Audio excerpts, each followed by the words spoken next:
Well, I read earlier from the Gospel of John, a very brief account of Palm Sunday, and I'd like to begin today's lesson by reading from the Gospel of Matthew, chapter 21, verses 1 through 9.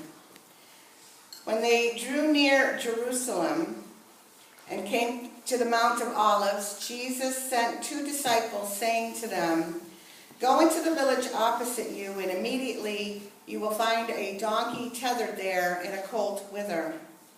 Untie them and bring them here to me. And if anyone should say anything to you, reply, 'The Master has need of them.' Then he will send them at once." The disciples went and did as Jesus had ordered them. They brought the donkey and the colt and laid their cloaks over them, and he sat upon them. And the very large crowd spread their cloaks on the road, while others cut branches from the trees and strewed them on the road. The crowds preceding him and those following kept crying out and saying, "Hosanna to the Son of David! Blessed is he who comes in the name of the Lord! Hosanna in the highest!" And when he entered Jerusalem, the whole city was shaken and asked, "Who is this man? Where did he come from?" And the crowds replied, "This is Jesus the prophet from Nazareth in Galilee."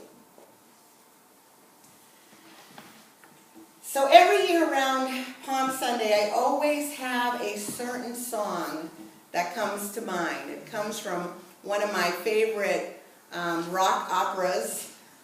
See if you recognize some of the words. Hey, Zanna, Hosanna, Zanna, Zanna, hey. Zanna, Hosanna, hey, Zanna. Hey, JC, JC, won't you smile at me? Remember? Anybody remembering? Or how about Jesus Christ, if you're divine, change this water into wine. Prove to me that you're no fool. Walk across this swimming pool. I was almost going to call Rachel and say, "I want you to sing that." But you know, I put her under enough pressure as it is.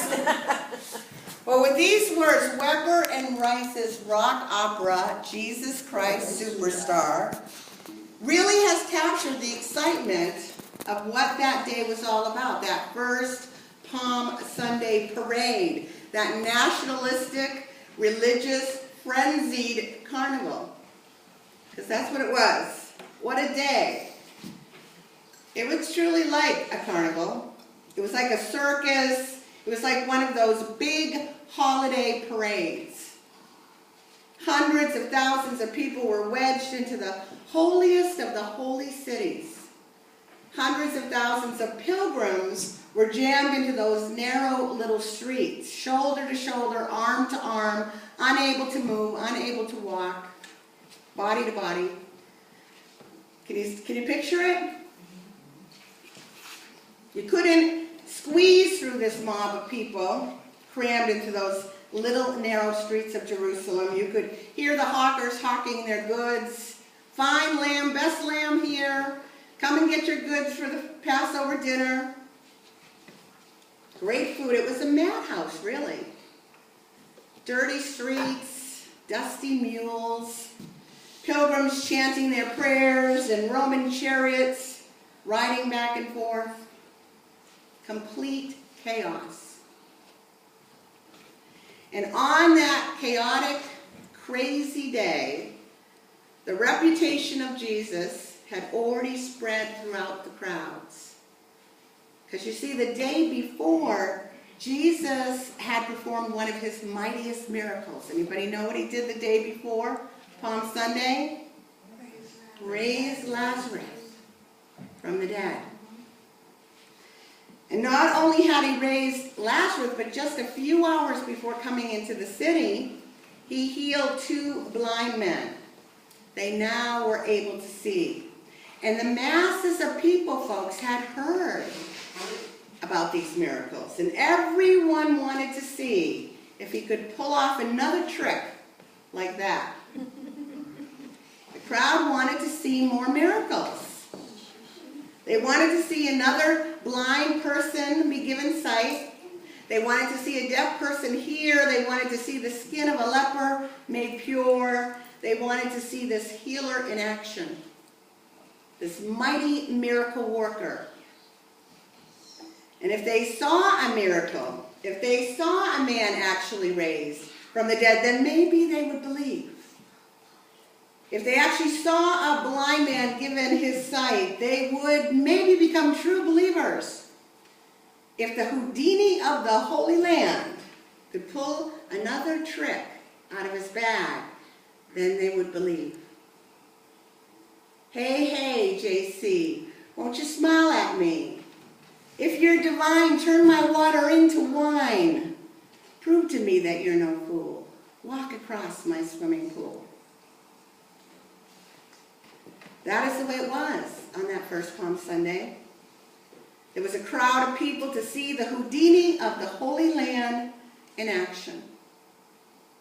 It was the big top, the big tent, the main ring in the circus.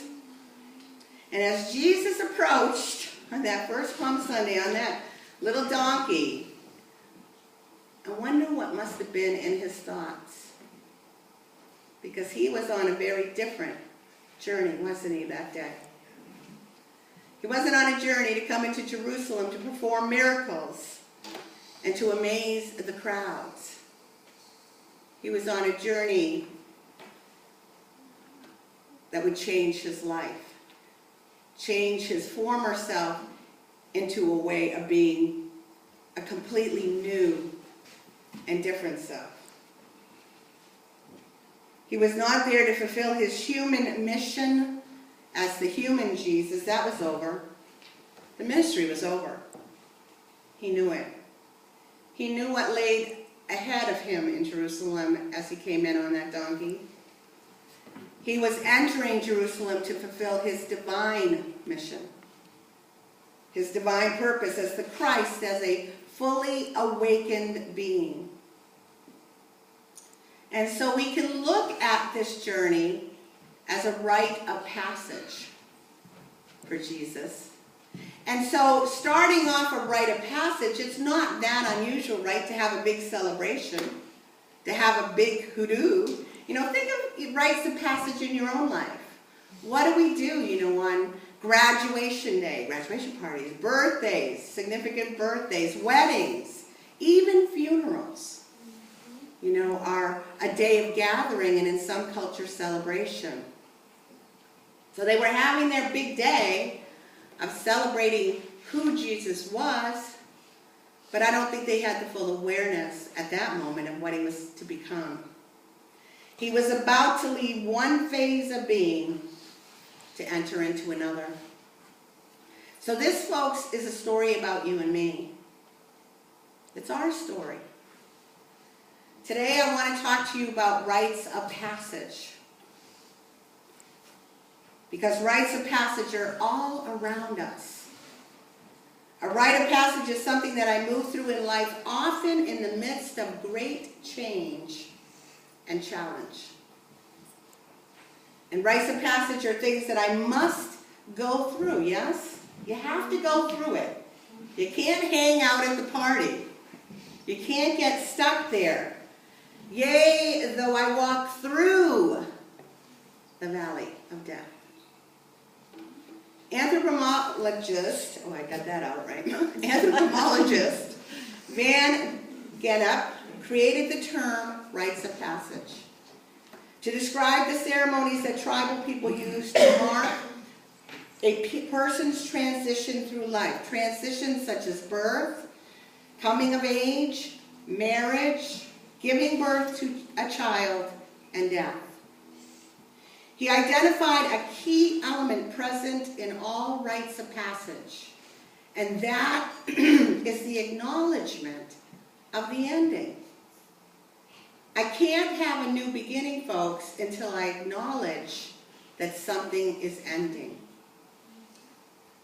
The disciples weren't in a really terrific place, or that mob of people who didn't really even know Jesus didn't understand that something was ending for him that day. The ministry, his ministry, in the way that he had been doing it. the miracles, raising people from the dead, healing the blind, all of that was over. So I can't have a new beginning without an ending. It may be a time, looking again at our own lives, maybe I lost a job, or I got engaged to be married, or I just found out that I was going to have a baby, or someone in my life has just passed away, or my kids have moved out of the house, or I've gotten a divorce. Something in my life, or in your life, is shifting from one way of being into a new way of being. Now let me ask you, how many times do you think we go through these rites of passage in one lifetime? A lot. Yeah, many times. We heard it in the meditation. You know, from childhood to adolescence to adulthood and so forth. You see, life is full of letting go of one form so that another form can come into being. I have to let go of infancy to be born into childhood. I have to let go of childhood to be born into adolescence. I have to let go of adolescence to be born into young adulthood. And so it goes on and on and on. Each passage shifting me into a new way of being. It's a time when the old order of life is upset, it's disturbed, it's disrupted. Even if we're throwing a party about it, which we usually do. Don't you think the parties in a way help? Yes. We're having a big party because we just ended this really important time in our life. Yeah. You know, it's also a time when my sense of reality can be challenged. Because there's an end of something that I have become used to in my everyday life, right?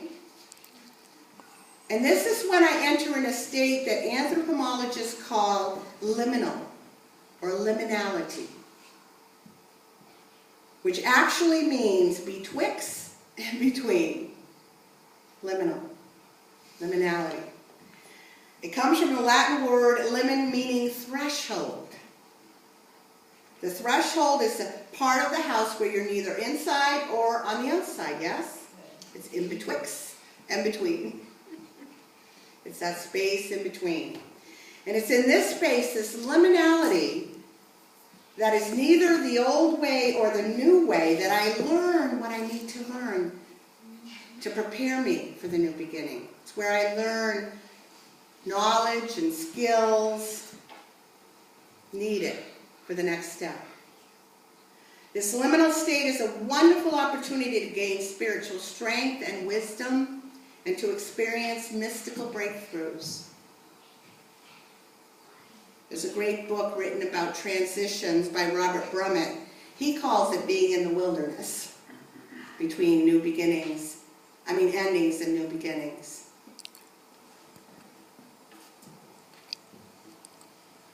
Now, once I enter fully into this new way of life, I get through that rite of passage.